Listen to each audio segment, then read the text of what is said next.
10 নম্বর প্রশ্ন বলছেন, আসসালামু আলাইকুম শেখ আলিম সাহেবুল্লাহ, আমার কাছে ক্যাশ আছে 1,70,000 আর 16 গ্রাম স্বর্ণ আছে, তাহলে সব মিলে আমাকে কত জাকাত দিতে হবে? একদল বলছেন যে যদি আপনার একটি নেশাবে পৌঁছে যায়, আপনার ধরেন ক্যাশ টাকা যে আছে এটি নেশাবে পৌঁছে গেছে, তাহলে স্বর্ণ যদি থাকে সেটা নেশাবে না পৌঁছে তো সেটা মিলিয়ে দিতে হবে।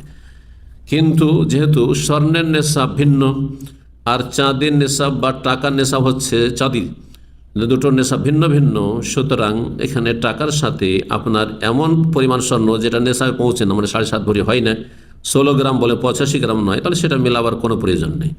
এই ক্ষেত্রে আপনার জন্য যথেষ্ট হবে 1,70,000 টাকার আপনি জাকাত বের করে দেবেন।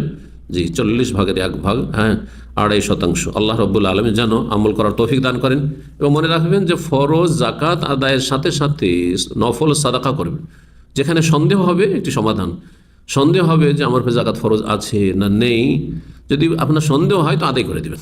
আদায় করে এতে হবে কি যে আপনার ফরজ যদি না থাকে তো নফল সাদাকা হলো, কিন্তু ফরজ আছে আর সন্দেহের ভিত্তিতে আপনি সঠিক মাসলা ভালো কোনো আলেমের কাছ থেকে জানলেন না, নিশ্চিত হলেন না আর আদায় করলেন না, তো গুনাহগার হয়ে মারা যাবেন আপনি, ফরজ ত্যাগকারী হয়ে।